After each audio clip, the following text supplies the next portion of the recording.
Olá, Olá, como vai? olá, Ingrid e Fernanda. Sim, tudo tudo bem? bem? Boa Boa noite. noite. Boa noite, Boa presidente. noite, tudo bem? Prazer bater esse papo com vocês.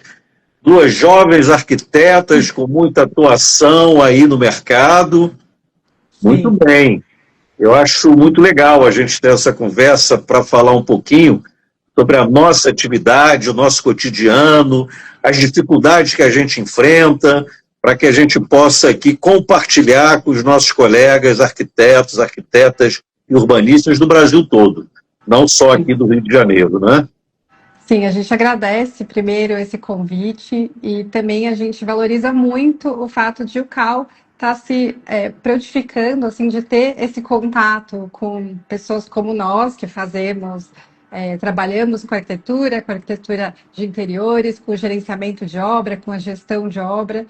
E é muito importante, eu acho que a gente ter vocês mais próximos de nós profissionais. Então a gente agradece muito e valoriza muito essa iniciativa. Maravilha. Eu, quando assisti o seu vídeo e fiz o contato com você, foi exatamente nesse intuito, né? Eu acho que a Sim, gente tem que estar próximo, porque o CAL ele é totalmente não só custeado, financiado, mas uma instituição voltada para a valorização da nossa atividade profissional, né? Se sim, o CAL, enquanto instituição, não agir, não tomar algumas ações, é, que vai fazer isso, não é? Então, sim. o nosso conselho tem que ter esse papel, cada vez mais próximo com os arquitetos, ouvir o que está acontecendo no mercado, para que a gente possa enfrentar, dentro de uma estratégia institucional, todas essas questões. Sim. Ótimo. Eu acredito O que também vocês querem nisso. abordar? Qual é o ponto que a gente pode já entrar nesse assunto? Bom, Bom, primeiro eu estou há 20 anos no mercado e eu acho que eu era da época que nem ainda tinha calma. Ah, muito bem. Então, Então tem 15 anos, então você também chegou a conviver naquele conselho multiprofissional, que tem um monte de profissionais, que é o CREA. exatamente. E uma das coisas exatamente que eu vejo da importância do CAL, da emissão de RRT, de a gente Uhum. ter esse tipo de, no nosso próprio registro como arquiteta, eu acho que isso valoriza a nossa profissão, o fato de a gente ser obrigado a fazer uma reforma, porque eu venho da época que não era, ninguém fazia, as não pessoas era que faziam obrigado a ter reformas, RT. a gente não era obrigado a emitir uma RT.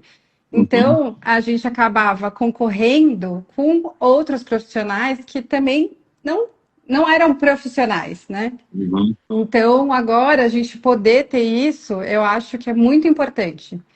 Só que quando Você agora a tocou num gente ponto ótimo. introduz como a RT, e temos vários RRTs, né? A gente tem vários tipos de formas de emitir uma RT.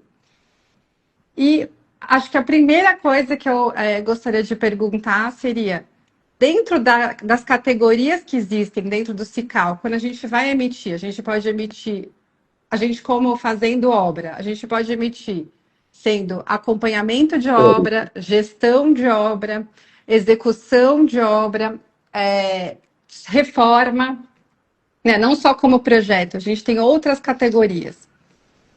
E aí fica muito.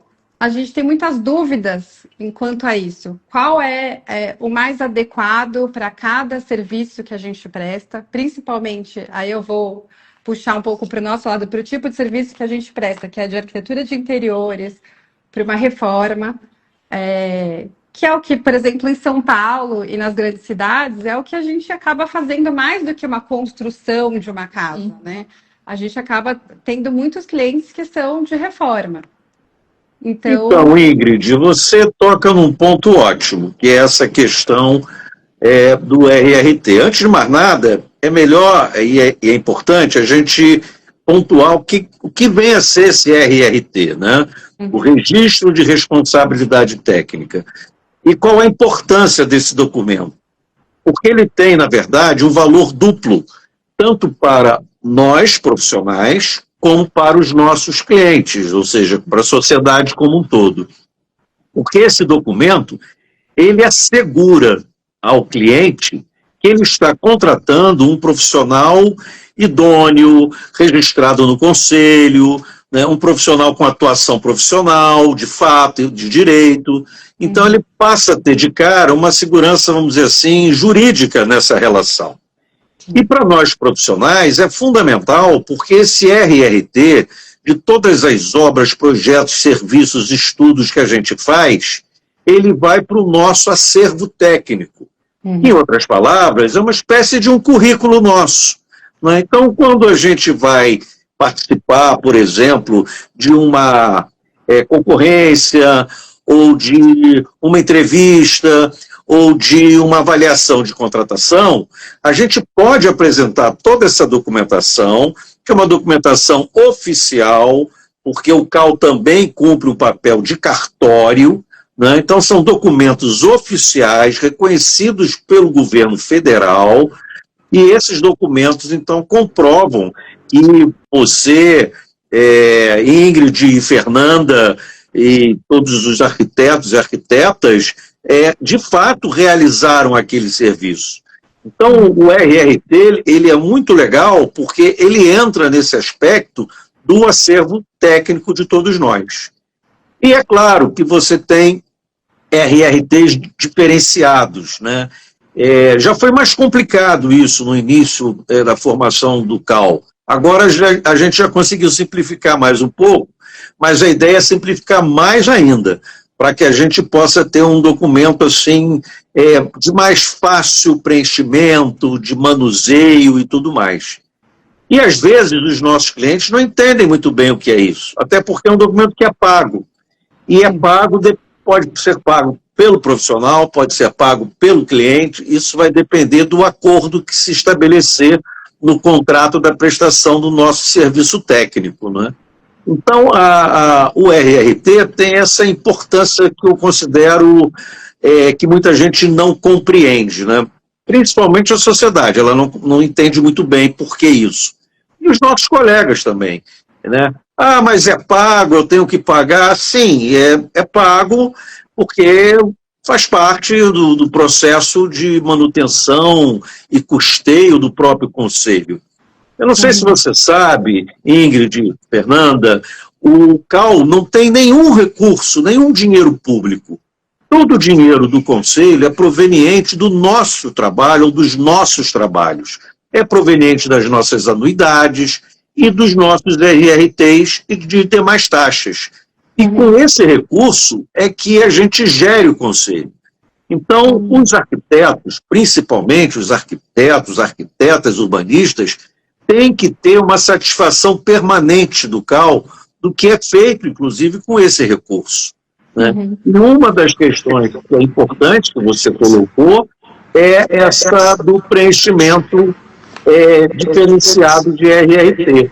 Né? RRT simples, RRT de equipe, RRT extemporâneo, tem várias modalidades que, dependendo do caso, você preenche isso pela internet. Ah, e deixa eu te dar uma boa notícia. Agora, o nosso sistema de internet está sofrendo uma modernização profunda. E, brevemente, nós vamos lançar o CAL Digital, substituindo o CICAL, que nos traz muitos problemas de ordem operacional. Sim. Bom, mas o que a gente queria, né, ressaltar é essa diferença da RRT de acompanhamento, gerenciamento e execução de obra. Em que momento que a gente preenche cada uma delas? Então, quando você preenche o documento, né, coloca lá no quadrinho do documento esses pontos, ele tem que estar... ele é uma consequência do contrato que você vai firmar com o cliente. Então, se você coloca no contrato que você é responsável pela execução da obra, não tem outra saída. Agora, se for acompanhamento, se for uma consultoria, aí é um outro preenchimento. Mas é preciso que se tenha um contrato muito claro. E nós reconhecemos a dificuldade que todos nós, arquitetos, arquitetas, urbanistas, temos em elaborar contrato. Nossa, isso é uma chatice. A gente nunca consegue fazer um contrato direito, né? Então, a gente até aqui no CAL do Rio de Janeiro, nós vamos lançar daqui a uns 30 dias no máximo, um modelo de contrato padrão para que o profissional possa, inspirado nele, fazer o seu contrato. E hoje aqui a gente já presta uma assessoria jurídica. Os arquitetos urbanistas, eles entram no site, ou entram no Instagram, ou entram no WhatsApp, e eles podem agendar uma consulta que pode ser online, pode ser presencial, como ele quiser, com o nosso departamento jurídico. Exatamente para orientar esse tipo de coisa. Porque a gente tem percebido, sabe, aqui no Conselho, com esse tempo que a gente está acompanhando, que muitos casos que acabam ocorrendo aqui na Comissão de Ética e Disciplina, denúncias, reclamações aos profissionais, muita coisa é proveniente de um contrato mal feito. Né? E um contrato que omite certas questões que o cliente, às vezes, acha que contratou e não contratou, mas lá não está escrito nem que contratou, e aí fica aquela famosa bola dividida. Então, o importante aí, muito mais do que preenchimento no RRT, o contrato. E o RRT ser exatamente um reflexo, um espelho daquilo que foi acertado com o cliente. Acompanhamento de obra, é completamente diferente da execução de obra. Porque as responsabilidades são outras, exatamente. Né? E eu acho que o CAL, assim, esse tipo de informação, de a gente entender quais são as nossas responsabilidades na parte jurídica, inclusive, que aí vem junto com um contrato, o que está incluso e o que não está incluso dentro do nosso serviço, é realmente uma das coisas que a gente sente mais dificuldade. Não só porque, claro, a gente não sabe exatamente, a gente não consegue definir de uma forma muito palpável o que é a responsabilidade, até onde vai a responsabilidade de cada serviço, como também, inclusive, a gente já contratou alguns profissionais de advogado e até eles também sentem essa dificuldade, por não ser não ter essa clareza tão grande dentro da profissão. Sim. Então, é isso mesmo. Você quer ver uma coisa? Geralmente, nas obras, né, todos nós que executamos, ou que acompanhamos, enfim, ou que fazemos gestão de obras, tem sempre os terceirizados envolvidos. Né? Tem os serviços complementares, tem os fornecedores, tem a parte do material mesmo, né, que é adquirido, e às vezes tem problemas. Né? Então, isso tudo tem que ficar claro que isso não é uma responsabilidade direta do profissional. Né? Cada um tem a sua responsabilidade. O fornecedor tem, né? A mão de obra tem, os terceirizados também têm. Agora, isso tem que estar, não tem outra saída, tem que estar amarrado nesses contratos, até onde vai a nossa responsabilidade. Porque se deixar por conta do cliente, ele acha que você é responsável por tudo. Sim, né? sim. Inclusive depois da obra pronta, da obra entregue, tudo, queimou uma lâmpada, ele acha que você é o responsável porque queimou uma lâmpada, entende? Sim. Eu estou aqui dando um exemplo assim, não, claro mas que verdade, é exatamente isso. Mas para quem está no canteiro, quem faz obra, quem está lá na ponta, sabe do que eu estou falando, né? Sim. Então, assim, é realmente uma falta de esclarecimento enorme e acho que o CAL tem que fazer esse papel. Um dos papéis que o CAL tem que desempenhar é esse, é explicar, é comunicar, não é divulgar, para que se saiba exatamente do que está sendo contratado por esse ou por aquele cliente. Né, Ingrid, Fernanda? Senão fica difícil. É que eu acho que o que gera... Entendo que precisa estar amarrado com o contrato, e o contrato precisa estar muito explícito o que está incluso e o que não está incluso dentro do nosso serviço.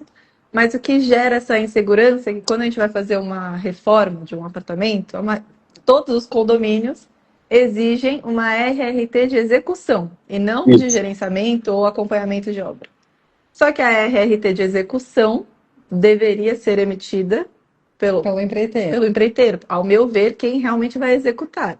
já que a gente está prestando o serviço só de gerenciamento ou de acompanhamento. Só que a realidade que a gente vive é que esses profissionais, eles não têm nenhuma formação para poder emitir esse registro, e a gente que está fazendo a gestão acaba emitindo. Assumindo um papel e uma responsabilidade que não é nossa, né? Agora, eu costumo, em obras de condomínio, orientar a seguinte questão, até porque tem a norma técnica específica para condomínio. E essa norma técnica fala muito claro ali, e o síndico tem todo o direito, né, de solicitar não só o RRT, como os projetos e tudo mais. Então, uma coisa é o RRT de projeto, que é a nossa obrigação. Outra é do RRT de gerenciamento. Agora, o RRT de execução, se nós não estamos executando, nós não podemos emitir o RRT de execução. A não ser que o cliente nos contrate com esta missão e com este escopo técnico de realização de obra. Fora isso, nós não podemos fazer, porque se a gente assume essa responsabilidade, a gente acaba comprometendo, de fato, um papel que não seria, a priori, empenhado pelo arquiteto e arquiteta daquele caso específico. Mas o condomínio, ele não pode exigir uma RRT de execução? Ele pode até exigir a RRT de execução, mas não do arquiteto que fez o projeto.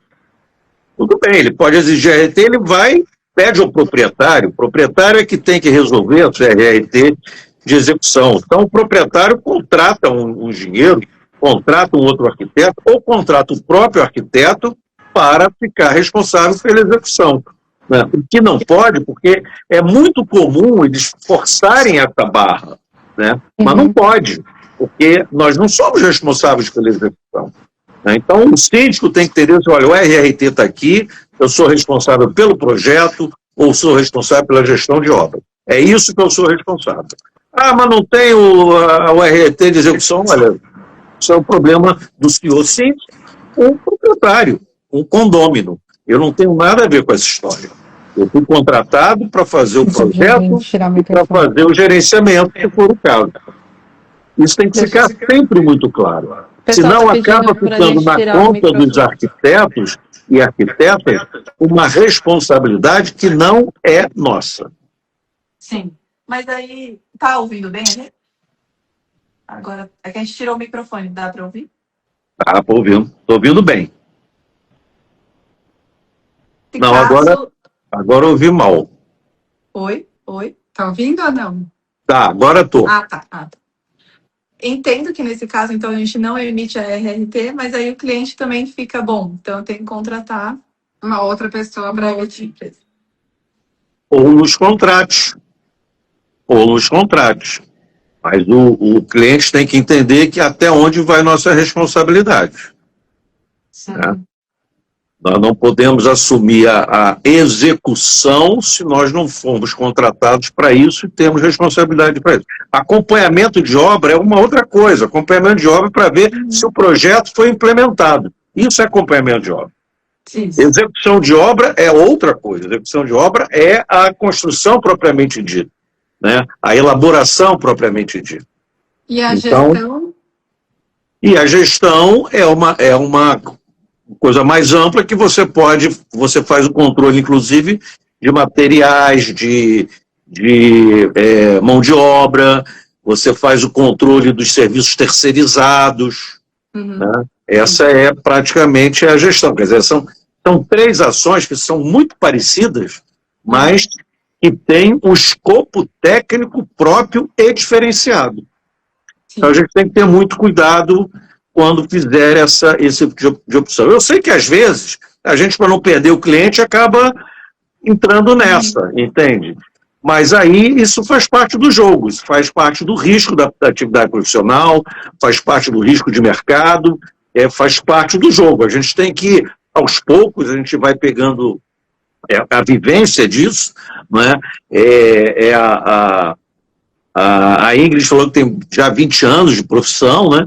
E eu não sei a Fernanda, mas aí tem menos, e aí a gente vai pegando um pouco esse ritmo. Eu, com meus 42 anos de profissão, né, quando atuava muito com obra, com reformas e tudo, eu também senti essa pressão. Né? Poxa, mas se eu não assumir, eu não vou ter o contrato. Então eu vou assumir, mas assumir de uma forma absolutamente consciente, sabendo do risco que estava correndo. E também não é qualquer obra, porque existem obras e obras, né? Existem complexidades diferentes. Você falou de obras de arquitetura de interiores, né, de reformas, de obras de interiores, é uma também questão que a gente vai avaliando.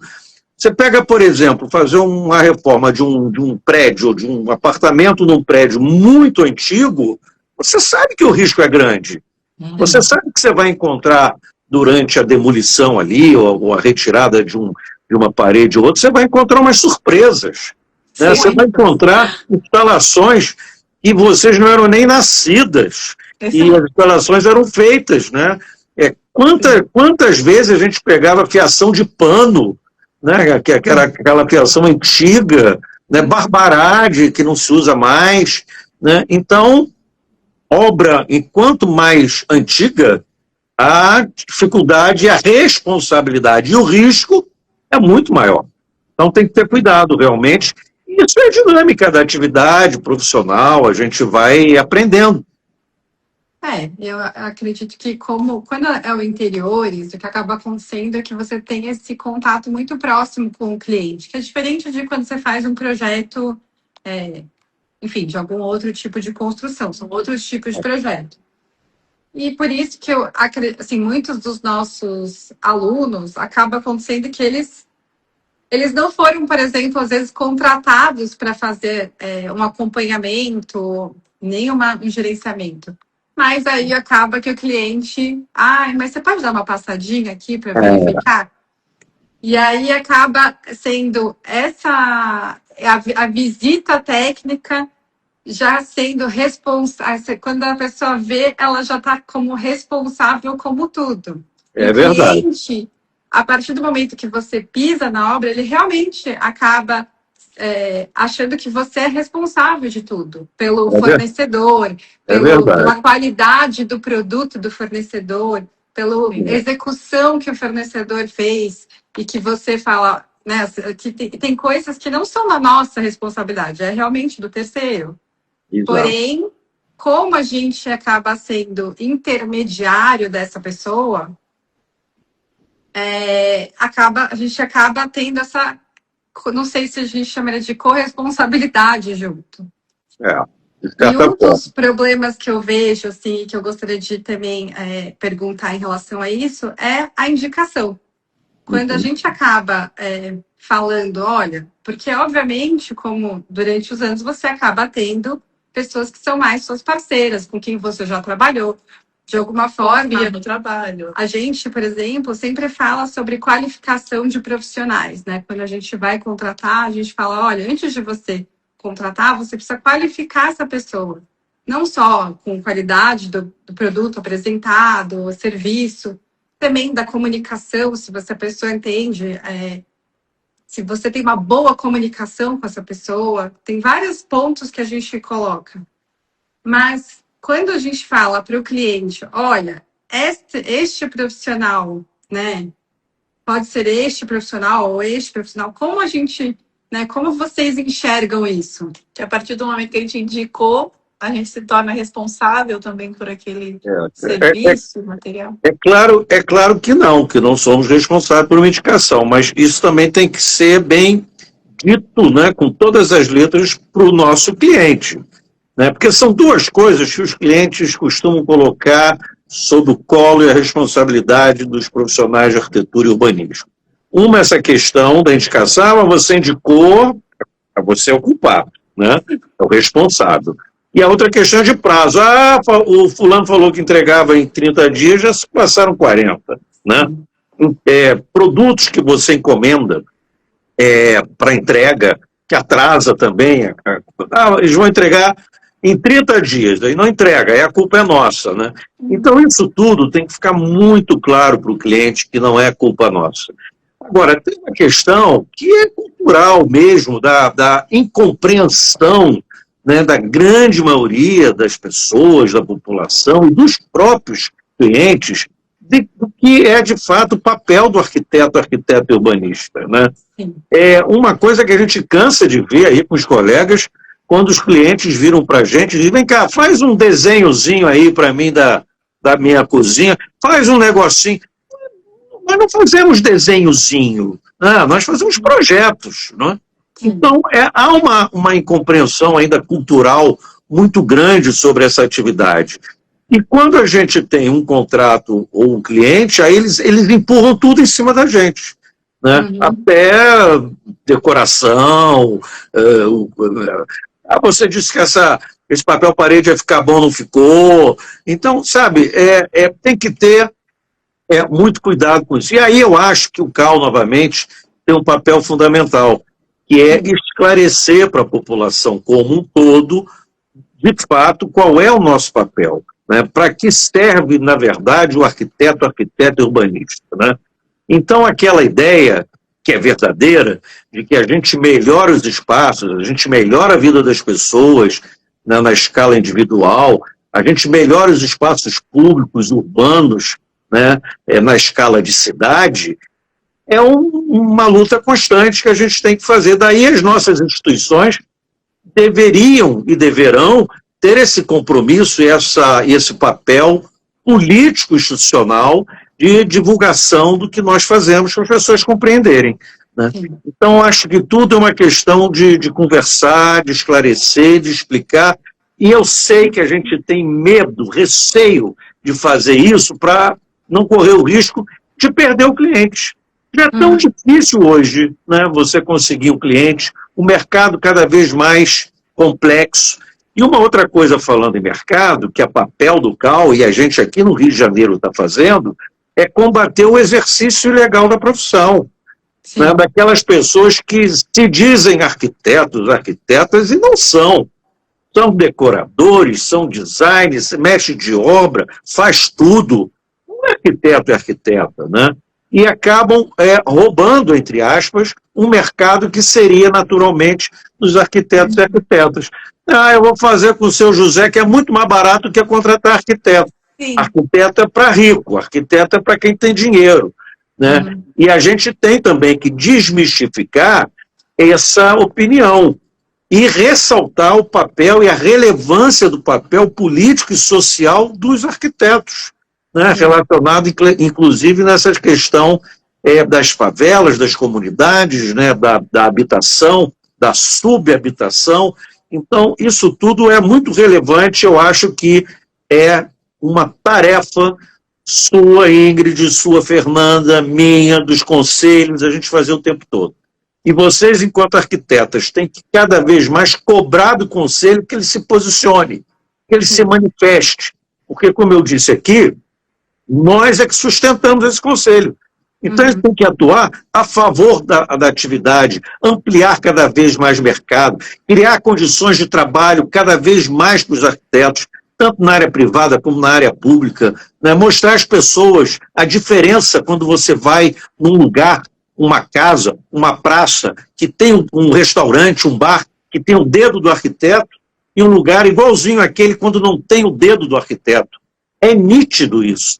Quando as pessoas me perguntam assim, mas o que o arquiteto, afinal de contas, faz? Eu faço muito isso, vou te levar aqui num restaurante feito por um arquiteto. Depois vou te levar num restaurante que não teve dedo do arquiteto.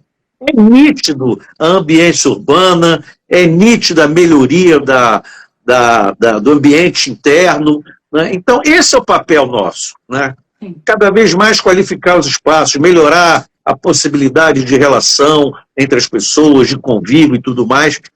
Temos que fazer esse trabalho mesmo de formiguinha, cada vez mais conversando, explicando, falando com o nosso cliente, o CAL fazendo campanhas institucionais, né, mostrando o que é o papel, né, o arquiteto ele está ali, não é para resolver tudo da vida da pessoa, né, porque aí eu acho que nem um psicólogo, psiquiatra resolve.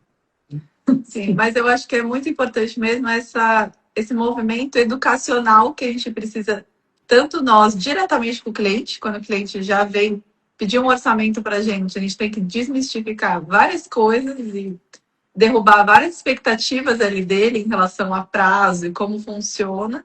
Mas para isso a gente precisa também, primeiramente, entender. E acho importante também esse papel do Cal de fazer esse movimento para ficar claro para a gente. E acho que um outro ponto que você que falou sobre a precificação. Eu acho que como que o Cal, por exemplo, entende a precificação e do mercado para não ter, tipo, tanto uma discrepância, porque muitas pessoas que estão começando não sabem precificar.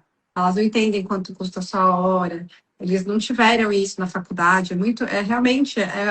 Você acaba saindo da faculdade e você sabe projetar. É verdade.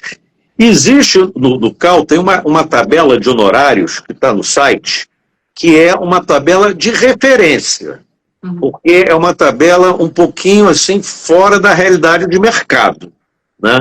Então você pode precificar por projeto, por metro quadrado, por hora técnica trabalhada, tem várias metodologias que você pode aplicar. Agora, sempre com relação à realidade de mercado. Não adianta a gente precificar algo que nós imaginamos que é o ideal, que seria o valor correto, né, a ser remunerado, de honorários e tudo mais, se o mercado não atende dessa forma. Então, acho que isso é muito em função de realidade de mercado. E é difícil mesmo esse desafio, principalmente para quem está começando. Quanto é que eu vou cobrar o projeto? Afinal de contas, né? Então, o que a gente está fazendo é tentar simplificar ao máximo essa tabela de honorários, que ela também é muito complicada. Você tem uma calculadora lá, você coloca lá os itens. Outro dia mesmo estava até dando problema, estava dando tudo errado aqui, né?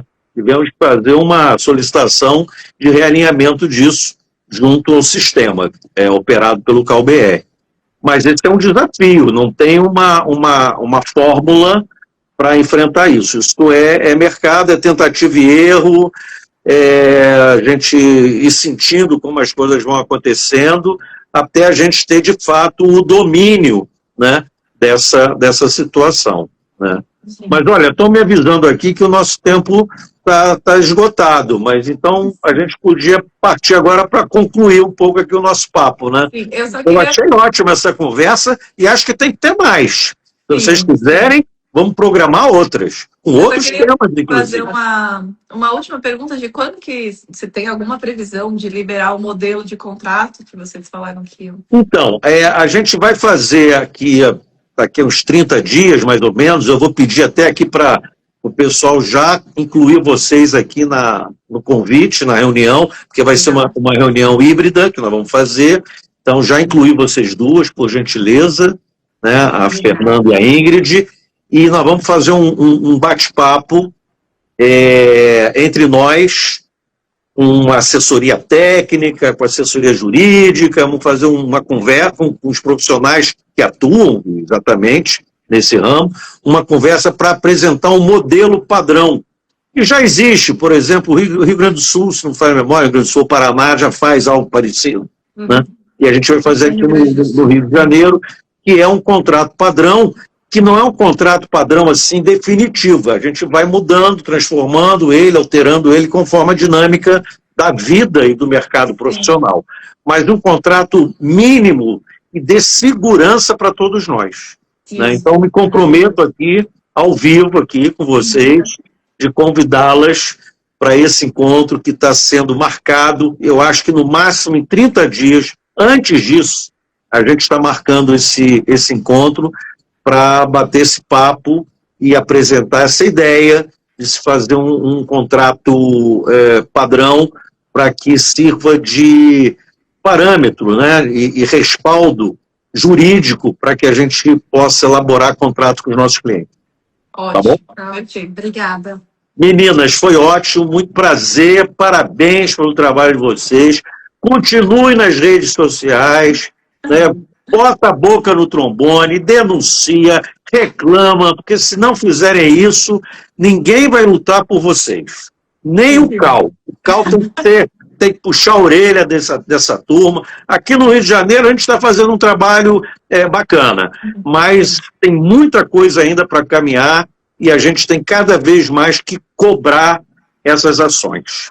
Foi um prazer enorme conhecer vocês duas. Sim, muito obrigada. A gente agradece a participação e a gente também, na Inovando Nossa Obra, a gente tem essa missão de divulgar e compartilhar conhecimento todos esses anos e tudo que dá certo e até inclusive as coisas que não deram certo. Isso! A gente compartilha, porque eu acho que quanto mais a gente divulga isso, mais existe esse debate e mais existe o profissionalismo. Mas o mercado melhora, os clientes começam a entender melhor, os próprios arquitetos entendem melhor como eles podem se posicionar. Então, agradeço muito ao senhor pela participação e pelo convite. E estamos à disposição também para, enfim, qualquer hora que o senhor quiser debater ou nos chamar, a gente também está à disposição. Maravilha, eu que agradeço, adorei vocês toparem esse desafio aqui desse bate-papo ao vivo. Valeu. Foi ótimo. Obrigada, muito obrigada. Tchau, boa noite a todos. Obrigada. Vindo ao Rio, vem nos visitar aqui no CAL, hein? Combinado. Tá bom. Obrigada. Tchau. Boa noite.